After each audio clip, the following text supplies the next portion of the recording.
Whenever me mother met anyone in trouble, she'd always say, "Don't worry now, I'll light a lamp for you in John's Lane." I suppose behind all those candles burning, there's a family story. Stories of sorrow and sadness, sickness and health, failure and success. Stories of faith, hope and charity. Sure, even the candle itself has its own Dublin story.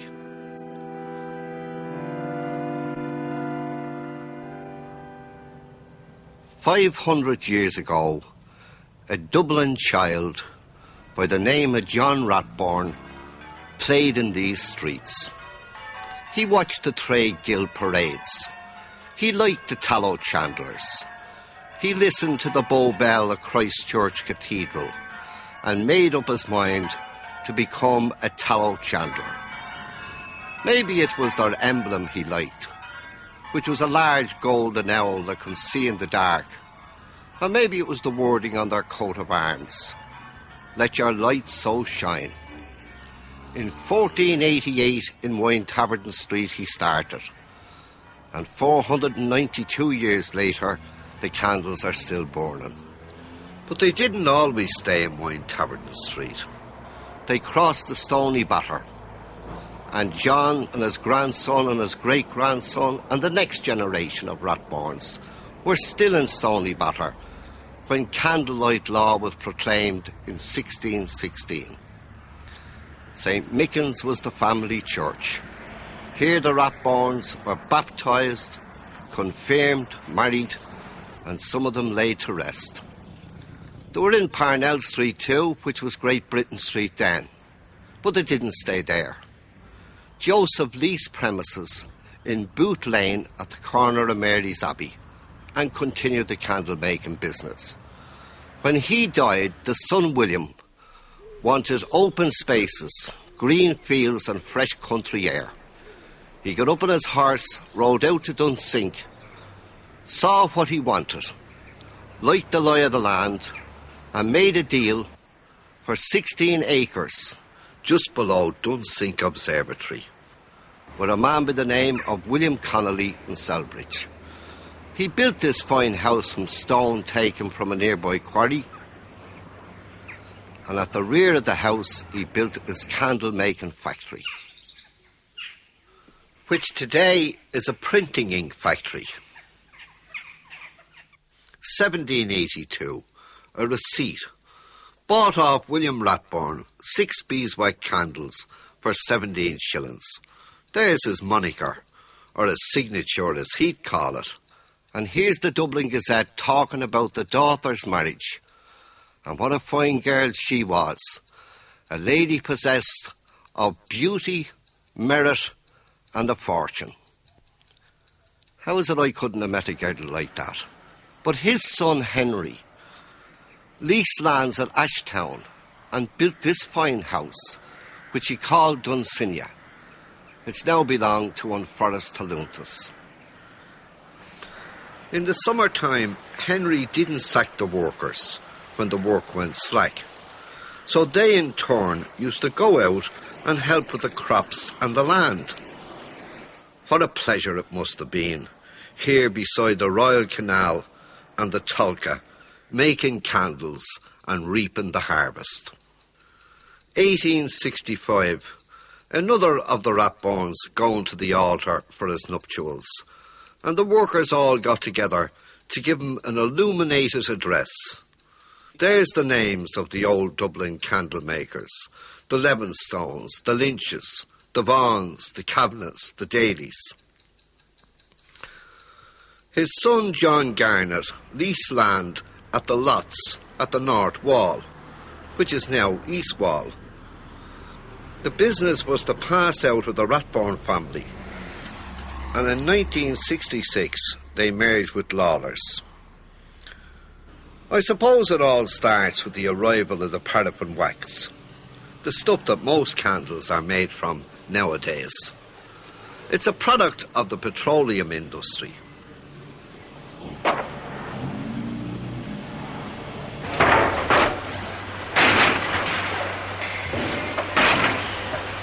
It's John Mackey's and Michael Bell's job to melt down the slabs of wax in the boiler, or the hole as they call it, to supply the factory. John's ready now to turn on the boiling water.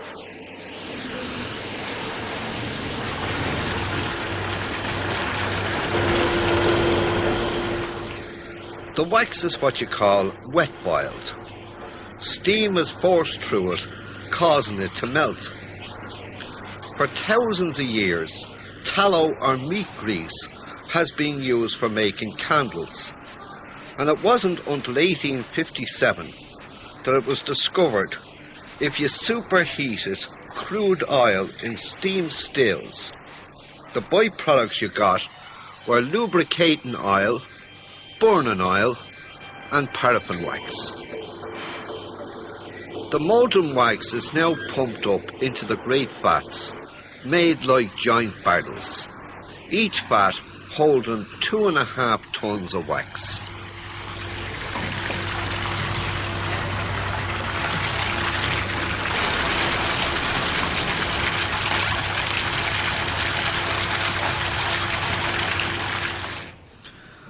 Water and impurities, which are heavier than molten wax, sink to the bottom and are drained off.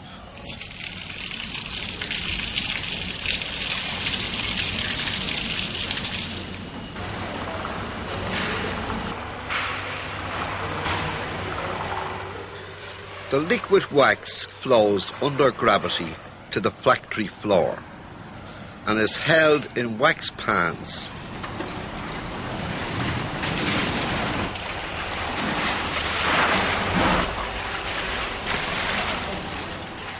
Jerry O'Brien looks after 4 household candle moulding machines.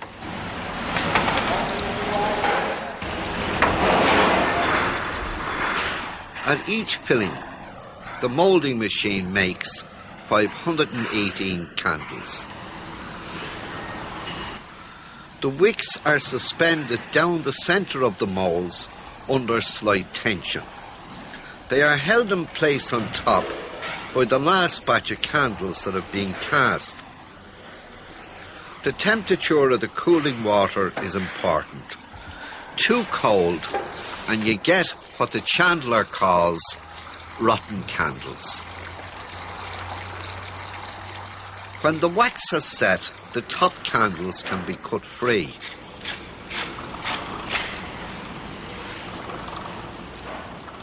They are held in clamps, which were invented by a Londoner, Joe Tuck, in the year 1842.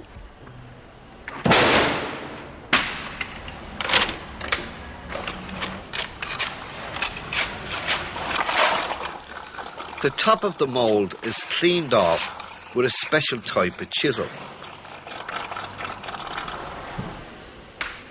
Then it's back on with the empty clamp and the candles can be cranked up out of the mould.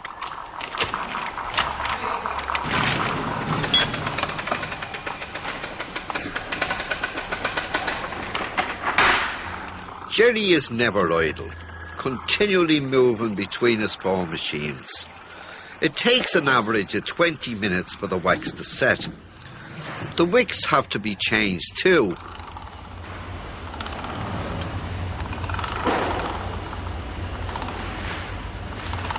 This reminds me a bit of the weaver having to pass all his warp threads through the eyes in the heddles.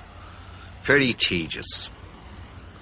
Somebody under the bed, whoever can it be?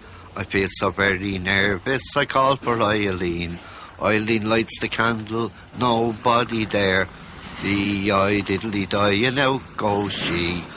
Proddy, proddy on the wall, a half a loaf to feed yous all, a farden candle to show you light, to read the Bible of a Saturday night. Well, many's the Saturday night I had me farden candle. Only God forgive me, it wasn't the Bible I was reading. No, it was all them penny horribles, the dandy, the beano, the wizard, the hotspur and the rover. Bob McCormick is the expert when it comes to mixing the various coloured dyes.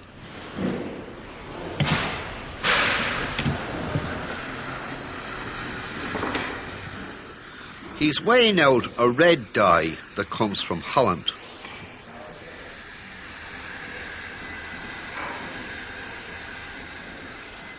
He has to calculate very accurately the exact amount of crystals needed.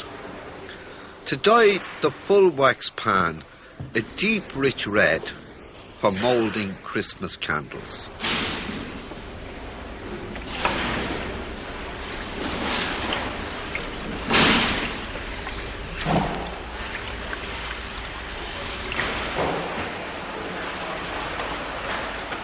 Did your mother get a red candle from the grocer at Christmas?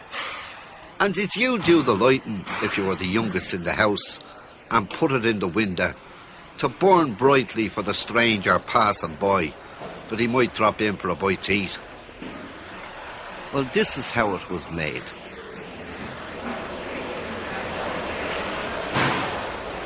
Wouldn't mind having all that surplus wax for lighting the fire in the morning.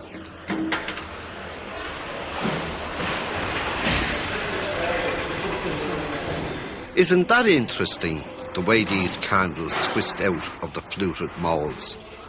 Do you see the movable tip piece or piston for pushing the candles out? Well, that was first invented by Joe Morgan of Manchester in 1834. Very ingenious.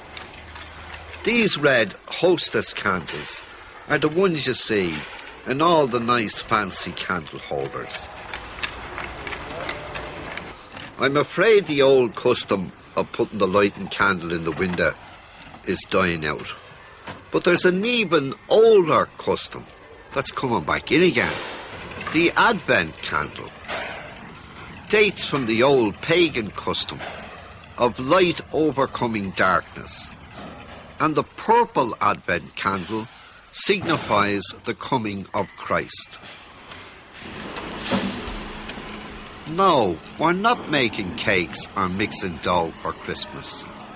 Pauline Shelley is dipping what will become a Yule log into frothy paraffin wax.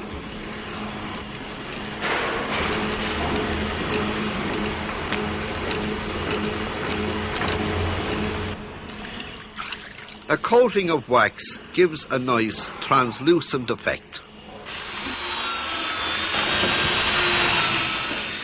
There's not a very long tradition in these Yule logs.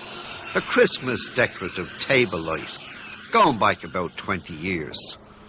But the Yule log that burns on the fire, well, now that's a different story. And after the wicks are dropped in, another fall of snow, and now they're ready for the final decoration. The little bit of holly.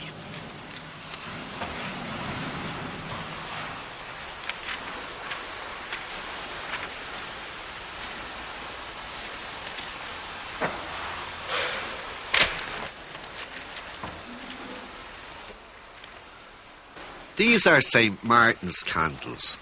They're very popular with the Dublin people. Of course, St. Martin and the Dominican Church in Dominic Street was always popular